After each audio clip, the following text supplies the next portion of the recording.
Bonjour, bienvenue dans cette présentation du livre Snow Leopard, How Legendary Writers Create a Category of One, écrit par Nicholas Cole, Christopher Lochhead et Eddie Young. On va aborder tout de suite les points principaux que je vais aborder durant cette lecture. Donc, tout d'abord, on va parler assez rapidement des auteurs de ce livre, du livre en lui-même, et puis de pourquoi je réalise cette lecture aujourd'hui. Ensuite, on va aborder deux thèmes qui vont de pair dans ce livre et qui sont assez importants. Tout d'abord, la pyramide du contenu, et puis comment générer des idées de la meilleure manière possible. Ensuite, on passera à la conclusion de ce livre et on s'arrêtera là pour aujourd'hui. Donc, les auteurs, ils sont au nombre de 3, comme je l'ai dit, Nicholas Cole, Christopher Lochhead et Eddie Young. Ce sont 3 auteurs qui sont experts en copywriting, tous à des niveaux différents, dans le sens où certains sont très axés dans le fait d'écrire, donc d'écrire des livres, des e-books, des newsletters, etc. D'autres ont en plus une fibre un peu plus business, dans le sens où ils gèrent d'autres entreprises et tout. Donc, ils se complètent finalement assez bien, et puis c'est en fait un collectif qui s'appelle Category Pirates. Donc c'est en fait un collectif avec plein d'auteurs qui s'aident en fait pour écrire et créer du contenu, ce qui rend en fait le livre assez intéressant. Le livre, parlons-en, il est sorti en 2022, donc c'était cet été. Donc on trouve des sujets très très d'actualité, ce qui rend la lecture très intéressante aussi. Et puis en fait ce livre nous parle de comment devenir un meilleur auteur et puis écrire en fait de la meilleure des manières. Donc on va aller maintenant plonger un petit peu plus dans comment écrire pour avoir de l'impact et puis et voir en fait comment il structure cette écriture. Donc il nous parle en fait, la première chose c'est la pyramide du contenu. En fait il faut s'imaginer une pyramide où plus on monte, moins il y a de gens en fait dans cette pyramide, ce qui est logique en fait, ce qui est une bonne façon de représenter une pyramide finalement. Tout en bas, dans la strate inférieure, on retrouve les consommateurs. On va aller un petit peu voir un petit peu tout ce qui se passe dans ces étages. Donc tout d'abord on a le consommateur, c'est celui qui est juste consommateur de médias, il est passif et lui il fait pas d'argent. Donc ça représente la majorité des gens qui sont sur les réseaux sociaux, qui lisent des newsletters ou qui sont un peu dans ce marché là. Et du coup comme ça représente beaucoup de gens, il n'y a pas grand chose de spécial à en dire, donc je vais passer tout de suite aux curateurs. Les curateurs, alors il y a plusieurs niveaux de curation. Ça peut être moi qui retweet un tweet que j'ai trouvé bien ou qui met un petit commentaire. Ça peut être juste ça. Ou alors ça peut être un peu plus évolué. Et l'exemple parfait pour ça, c'est Tim Ferriss. Donc Tim Ferriss, il a un podcast, il a aussi une newsletter, mais tout ce dont je vais parler, surtout le podcast, où en fait il va prendre, lui tout son business model en fait c'est de prendre des choses qui existent, des auteurs qui sont déjà là, ou des businessmen, businesswomen qui sont là, et puis aller les interviewer, en parler pendant un petit moment, que ce soit au travers de la newsletter, que ce soit au travers des podcasts, et en fait lui, sa création de valeur est finalement assez minime, si ce n'est que, en tant qu'auditeur ou lecteur, je gagne du temps en fait, puisque je sais que si je m'intéresse à des idées un petit peu business, je peux aller suivre ce qu'il raconte, et puis ça va me permettre d'avoir un condensé d'informations intéressantes rapidement, qui est disponible en fait tout de suite. Et donc c'est ça la valeur ajoutée que le curateur peut amener. Mais des curateurs, bien sûr, il y en a un peu plus que... il y en a un peu moins que des consommateurs, mais il y en a un peu plus que des gens qui vont aller un peu plus loin et commencer à créer des concepts eux-mêmes. Donc, on va parler du coup de deux sujets très importants pour la suite, les connexions évidentes ou obvious, et puis les connexions non évidentes ou non obvious. Ces connexions évidentes, tout d'abord, eh bien c'est très simple. En fait, on va juste dire dans nos articles, dans nos livres, etc., comment passer du point A au point B. Comme ça, on est sûr que tout le monde comprend de quoi on parle, et on est sûr que les gens qui ont un problème à résoudre tout de suite, ils vont l'avoir résolu. Des exemples, il y en a des dizaines. On pourrait penser à Papa riche, Papa pauvre de Robert Kiyosaki, on pourrait penser aux formations de dropshipping, on pourrait penser à plein de choses. Et puis l'idée c'est vraiment de dire, ok, comment est-ce que je deviens riche en 10 étapes? Comment je fais, c'est quoi le top 10 des idées de business en 2022? C'est du contenu qui est simple dans le sens où le lecteur va comprendre tout de suite, ok, j'ai ma problématique qui est de je veux savoir faire du dropshipping.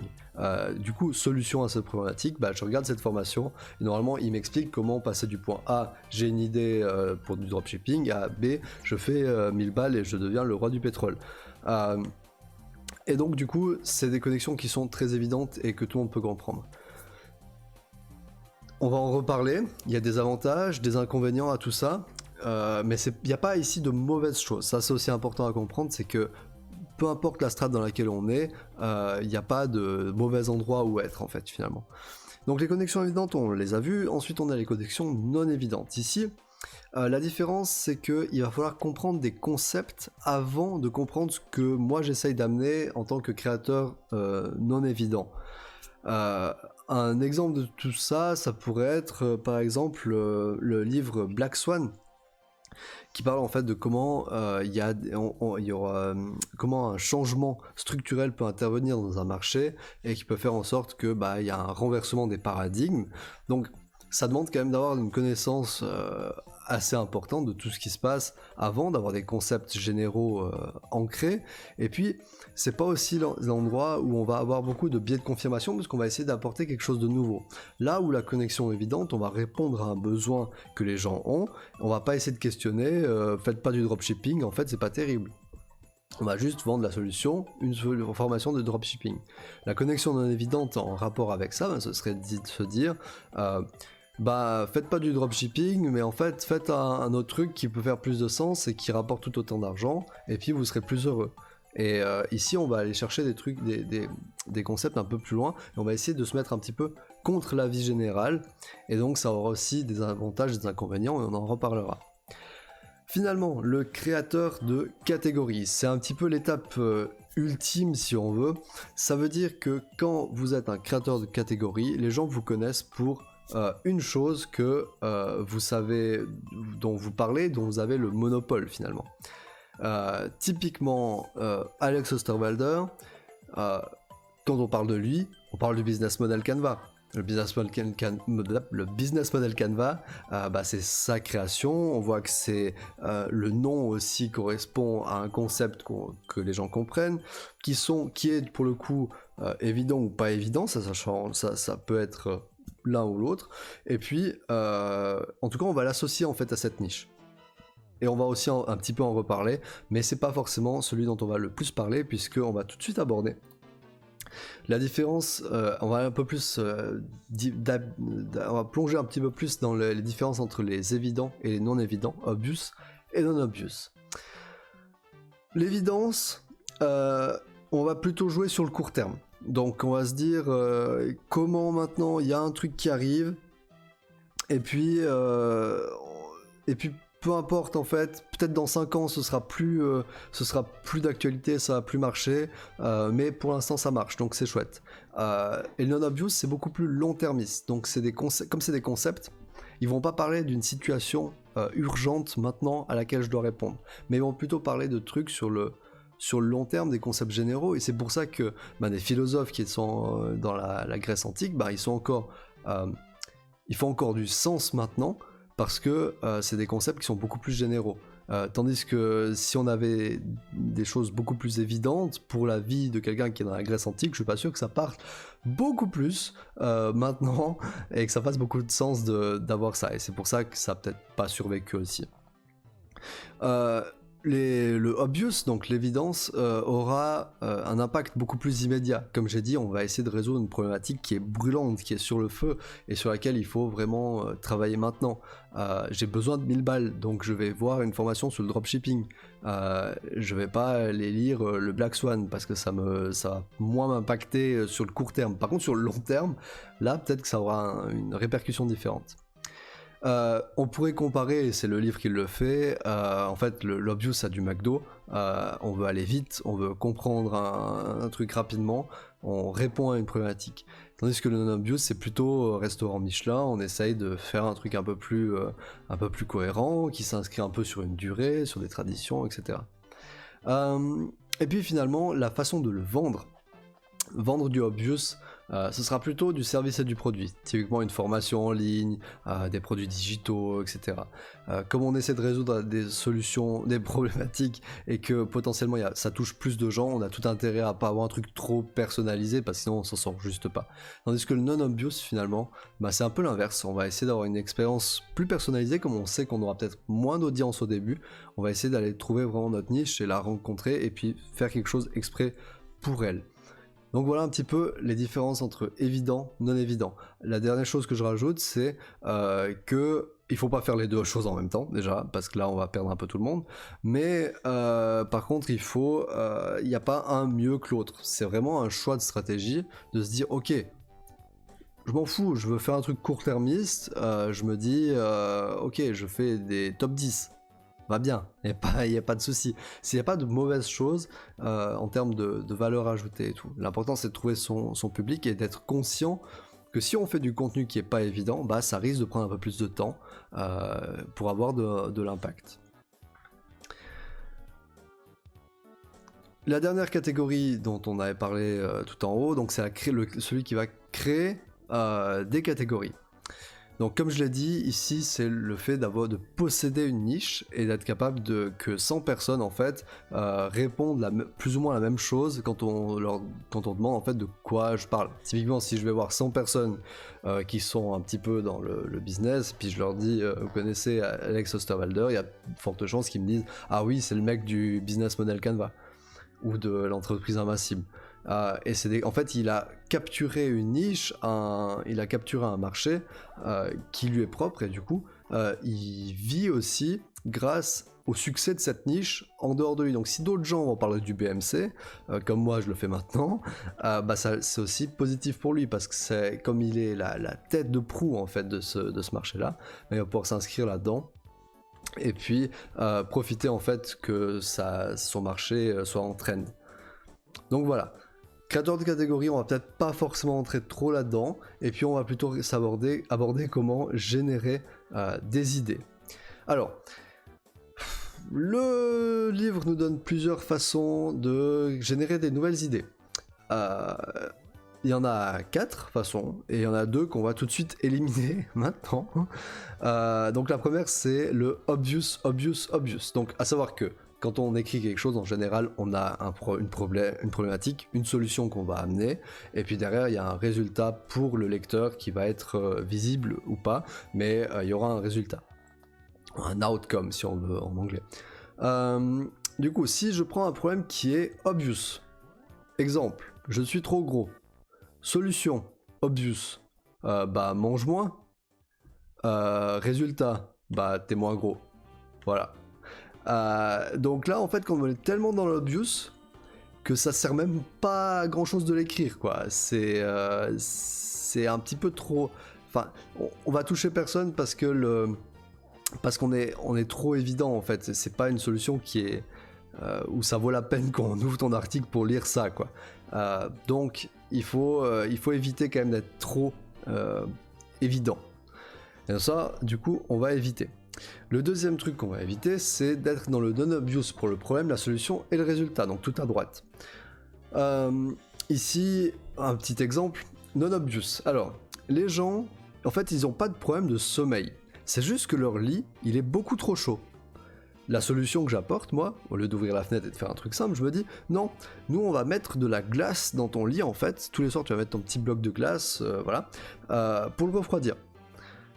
Et du coup, le résultat, non seulement tu dors mieux, mais en plus, tu vas vivre plus longtemps parce que le froid a aussi un impact positif sur ta santé de manière générale. Et le problème avec ça, c'est que personne n'a rien compris en fait. Et que ça part un peu déjà dans tous les sens. Et puis, on fait des connexions qui sont tellement pas évidentes pour les gens, où tu as d'autres solutions pour le faire, que en fait, tu vas parler qu'à toi-même en fait. Donc, on va essayer d'éviter d'être tout à fait dans le non-obvious ou tout à fait dans l'obvious. Je donne des exemples qui sont un peu caricaturaux, hein, mais il faut vraiment éviter de se mettre un petit peu dans ces zones-là, et plutôt en fait avoir un mix des deux. Et en fait, avoir un mix, c'est assez intéressant, puisque là, on va pouvoir catcher les gens, avoir quand même un point de différenciation par rapport à tous les autres auteurs, et puis avoir des solutions qui parlent en fait aux gens. Alors, petit exemple du coup, donc on va éviter d'avoir tout ça et on va plutôt simplifier à ces deux façons de faire, donc avec un problème qui est obvious, une solution non obvious et un résultat obvious, ou l'inverse. Donc, du coup, par exemple, problème obvious, je veux investir dans l'immobilier. Donc là, une problématique que les gens peuvent avoir qui est assez commune, on va dire, et que tout le monde peut comprendre. Solution. Achète pas un immeuble ou une maison, ça sert à rien. Loue plutôt un appart et tu le mets sur Airbnb. Comme ça, tu as des revenus passifs. Et donc, du coup, la solution, le résultat, eh bien, il est très simple. Je peux avoir un revenu passif sans investir beaucoup parce que j'ai pas besoin d'acheter une maison, pas besoin de faire un crédit, j'ai juste une location à payer.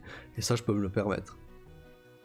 Donc du coup, c'est beaucoup plus intéressant et on a quand le lecteur va se mettre là, on va se dire, enfin va nous lire, en fait dans notre solution, on fait un truc qui est dont on n'aurait pas forcément eu l'idée en fait.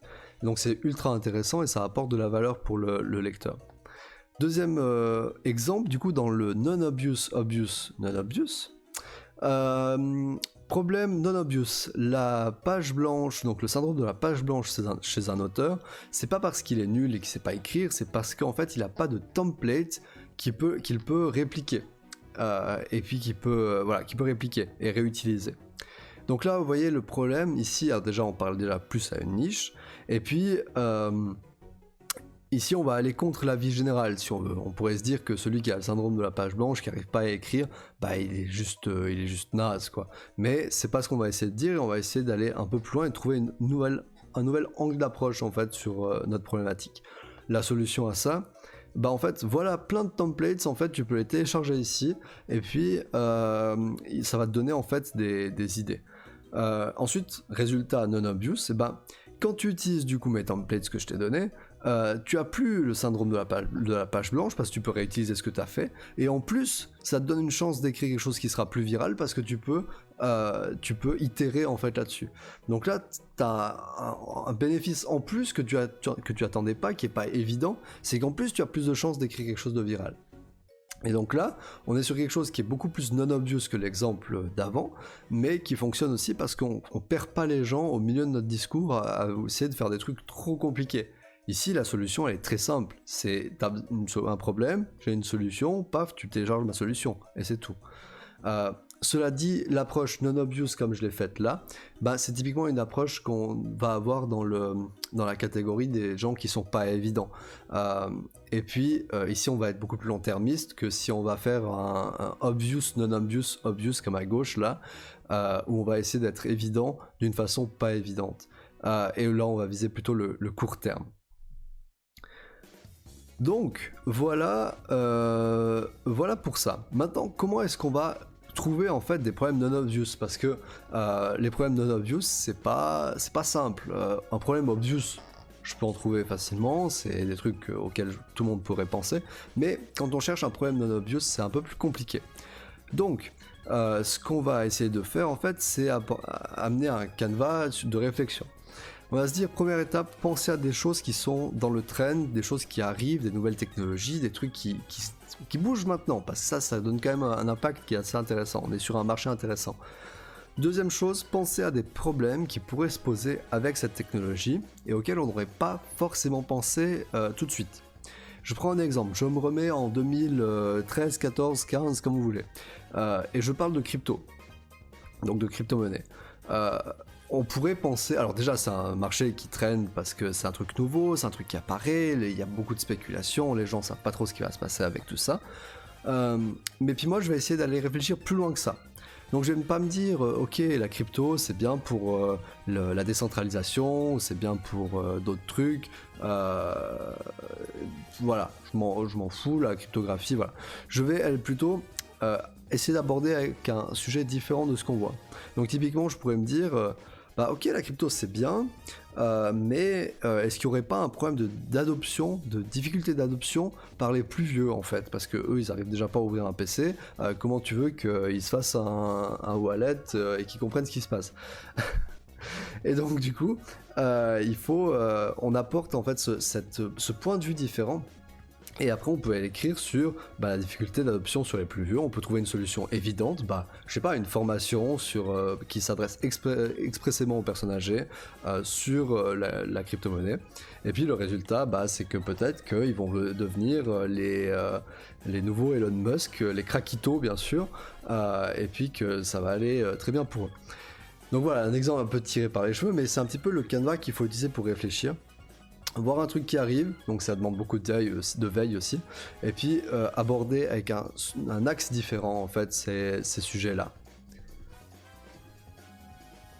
Et sur là on repart, on reboucle, mais c'est que le PowerPoint, ne vous inquiétez pas, voilà. Ok, conclusion, du coup on arrive au terme de cette lecture.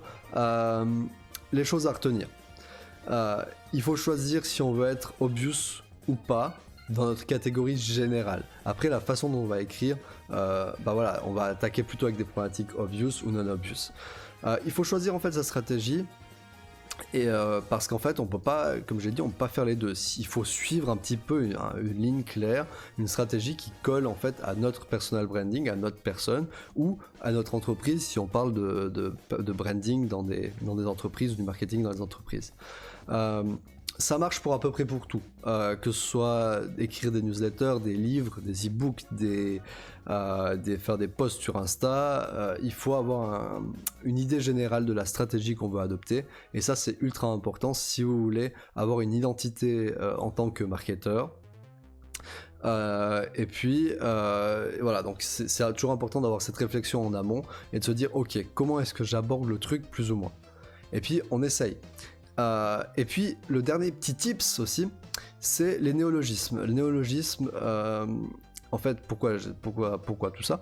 Parce qu'en fait, si on essaie de créer une catégorie qui est un petit peu le summum qu'on peut atteindre en tant qu'auteur, on peut utiliser pour nous aider des néologismes, donc des nouveaux mots. Typiquement, je sais pas, je parle de la crypto-monnaie pour les vieux, et je vais inventer un terme qui va fitter pour ce sujet-là expressément. Donc je sais pas, les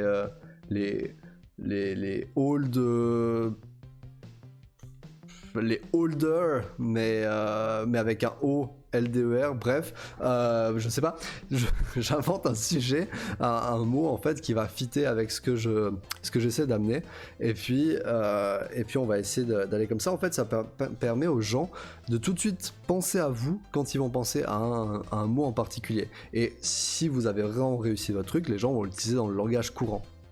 Le BMC, c'est un outil, c'est un truc, mais on voit tout de suite ce que c'est, et on attribue tout de suite au livre qui est avec ça, et donc à l'auteur et tout. Donc c'est aussi un truc qu'on peut utiliser, voilà. Mais attention, et là, petit apport personnel qui n'est pas dans le livre, non, attends, ça on est revenu en arrière, t'inquiète, voilà. Le truc le plus important, la régularité. Parce que, et ça je l'ai vu d'expérience, en essayant d'aller un peu sur Twitch, sur Twitter, etc., tout peut réussir plus ou moins, c'est une question de chance, oui, non, d'algorithme, oui, non, on sait pas. Mais la seule chose qui est à peu près sûre, c'est que il faut s'accrocher. Et puis quand on va créer du contenu, être dans le marketing et tout, on parle pas d'un effort, d'un rush sur 3 semaines. Ici, on parle vraiment de faire des tests, avancer petit à petit, faire des trucs devant 2 personnes pendant 6 mois, 1 année. Et c'est que au bout de 6 mois, 1 année, selon ce qu'on fait, qu'on va voir les résultats en fait. Et donc ça demande beaucoup d'autogestion, d'autodiscipline si on veut, pour continuer à s'accrocher et puis à continuer à avancer, à faire des trucs, même si on voit que bah ça fonctionne pas ou on désespère parce que y a personne en fait. Et c'est vrai que c'est cruel parce que tu vas le faire pendant un certain temps et puis tu risques d'être démotivé et voilà. Et donc le but c'est vraiment de réussir à s'accrocher et d'être régulier, même si c'est pas être présent tout le temps, mais au moins être régulier, être là. Et puis pendant un certain temps, pour savoir si ça marche ou bien pas. Du coup, voilà, ça c'est ma petite touche, ma petite touche à moi là-dedans pour vous inciter aussi à vraiment vous accrocher et puis faire des trucs. Et même si il n'y a pas de public au départ, c'est pas trop grave. On arrive du coup au terme de cette lecture, de cette présentation de lecture plutôt. J'espère que vous avez appris quelque chose et que ça vous aura donné envie aussi d'aller vous plonger aussi dans cet ouvrage ou dans les livres les autres livres des auteurs qui sont assez intéressants puisqu'ils vont écrire aussi à peu près sur le même sujet. Donc, moi j'ai trouvé en tout cas ce livre ultra intéressant. Je l'ai lu en entier pour le coup, et puis j'ai trouvé ouais, que c'était assez pertinent, assez à jour aussi avec les besoins qu'on a actuellement. Donc voilà, je vous encourage à aller voir un peu plus loin tout ça. Et puis, bah voilà, c'est tout pour moi, comme disent les plus grands stand-uppers. Et puis, on se revoit tout bientôt. Et puis voilà, allez, ciao ciao.